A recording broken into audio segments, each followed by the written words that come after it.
Hello there YouTube. This is a video, the second in the series on an installation that was carried out by a Cowboy installer. The link to the first video is at the top of the page, and it might be useful to watch that first video before carrying on with this particular video here.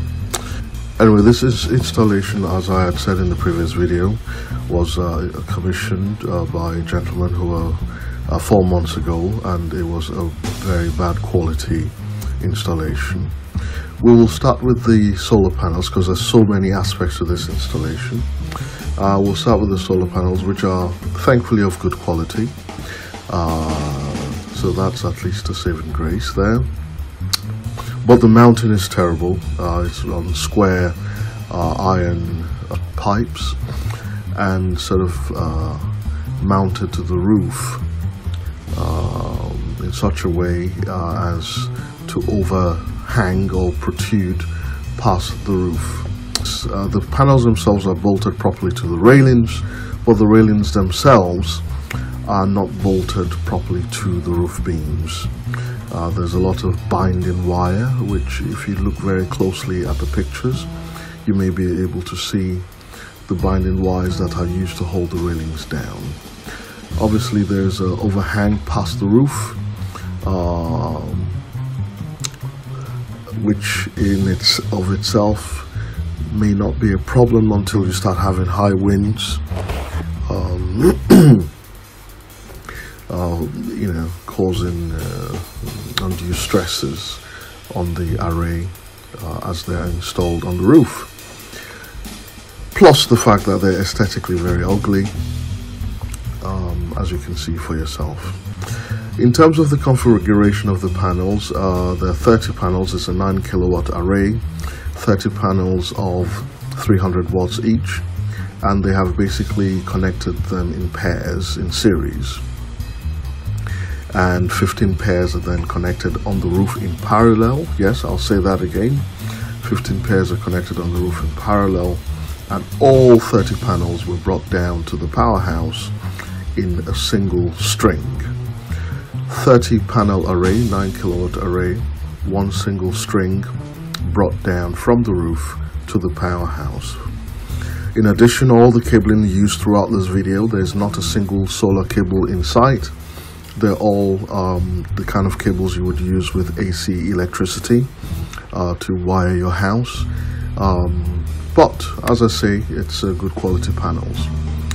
The power room itself is actually quite well appointed, well placed. The ventilation could be improved, and we plan to do that.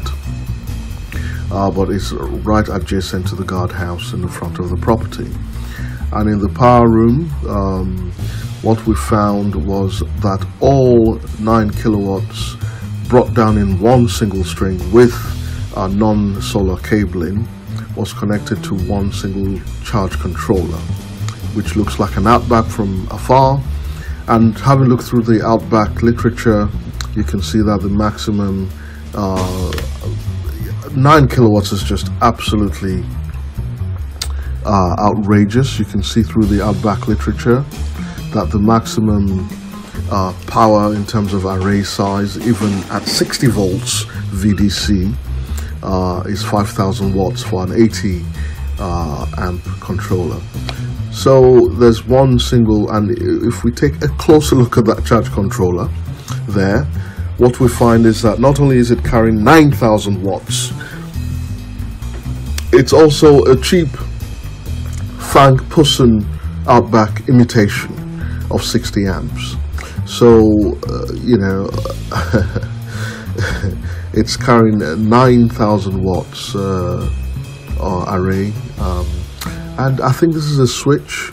The two things you see there, I think these are sort of contraptions that were used to, like a switch, cutout switch, which he then has bridged for some reason with a yellow cable, as you can see, probably because the switch itself failed and was having contact issues. I don't know.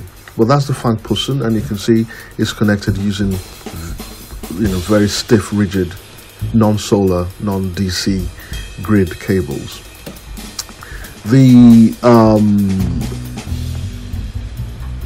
charge controller, according to the homeowner, got so hot. This Fang Possen charge controller got so hot, and he got worried as a homeowner that he decided to, of his own instinct, good instinct, to procure another charge controller, and he decided to do it himself.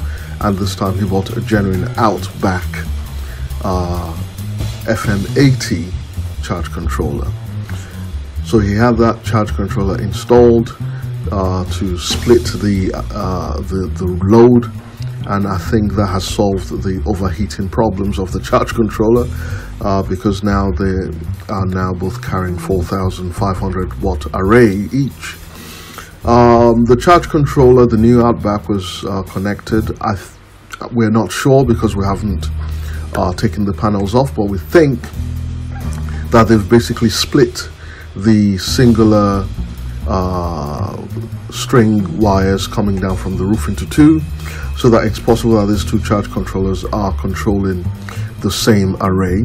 But to give him the benefit of that, perhaps he actually split the array on the roof into two and brought them down individually. Time will tell when we start to undo and unpick some of these things. The batteries themselves are not too bad. They're gel batteries, which are not my favorite, but they're 2-volt type of 2-volt batteries. They're 2 banks of 500 amp hour, 24 volts. Yes, so this is a 24 volt battery bank, which will go back to the charge controllers, because this has implications.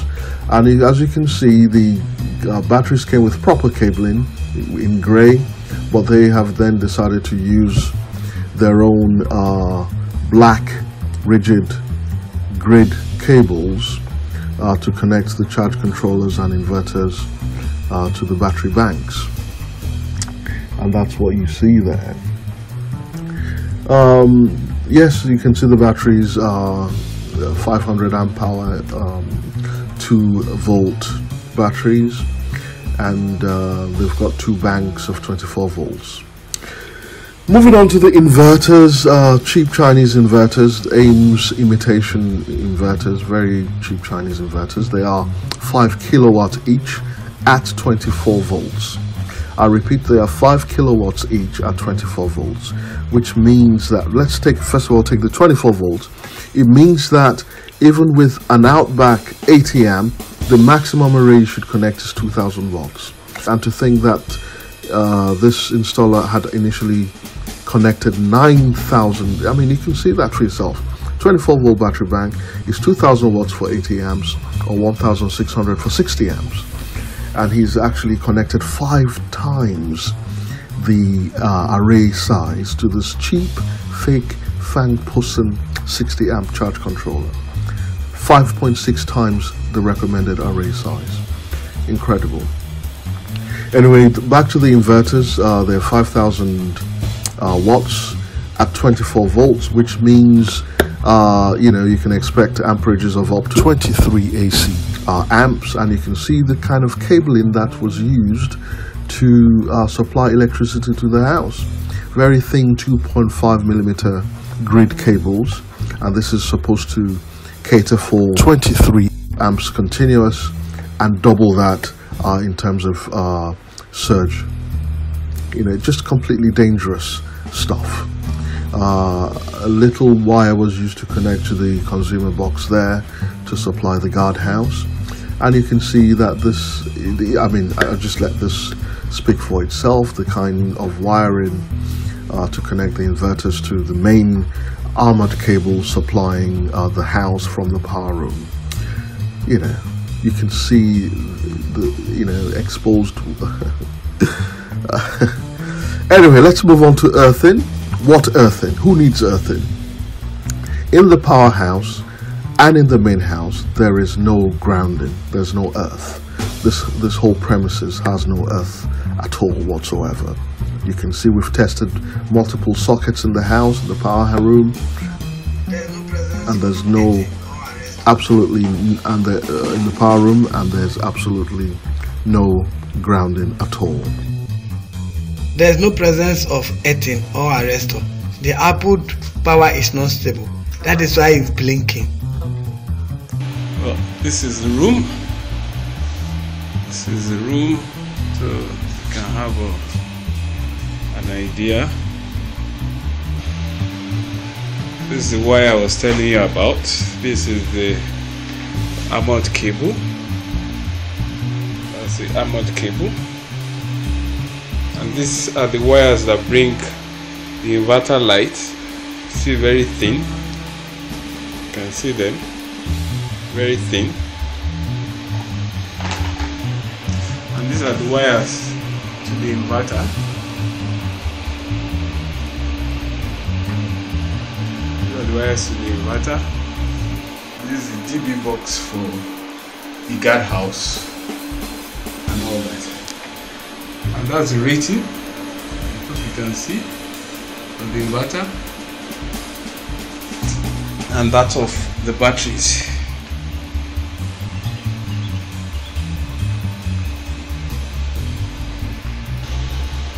We have no breakers at all. Nothing, no breakers.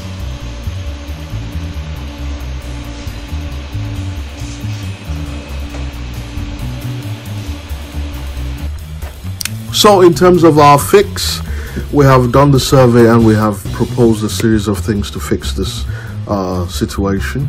It is unsafe. I wouldn't want to run any heavy appliances on that inverter as it stands there because of the thinness of the cabling. So the fix that we have proposed is that we have a 48 volt system and similar two-phase setup, one 5 kVA and one 7.5 kVA setup at 48 volts to bring down all the amperages. And we are going to have 4 charge controllers instead of 2. We're going to have breakers, interruptions, the typical standard solar installation that many of you have seen from us, with AC boxes, breakers, overcurrent protection, surge protection. All these things will be put in place to bring his solar installation up to scratch. But you know, we're not going to stop there because I don't actually trust what I can't see. So in terms of the house itself, we have gone on the roof and we're going to be installing a lighting protection system because it's a wide expanse of land. On the high water tower, we'll also install another one on the roof of the house to protect the premises from lightning strikes, especially now that there are panels and things like that. We're also going to do some grounding works to earth the house, as well as another one to earth the powerhouse and connect the two together. We're going to be using bus bars to connect charge controllers to batteries, etc., because with 4 charge controllers, 2 inverters, you need to have bus bars. We're going to tidy up all the wiring with the use of electrical enclosure boxes. And in terms of the main house distribution board, we're going to be changing that to a much more higher quality type than what you can see there. Our solar equipment is going to be on the wall where the inverters are, and possibly some of the adjacent wall, and we intend to build some breeze blocks into 2 walls to allow for cross ventilation. So that is, broadly speaking, the kind of works we are expecting to do. However, we know that there may be a lot more to do in terms of the actual wiring of the house. Make sure that all cables are the right gauge that they should be at, and any other sort of horrible things that come up. We will be remounting the panels. Obviously, we're going to take them all down and remount them properly.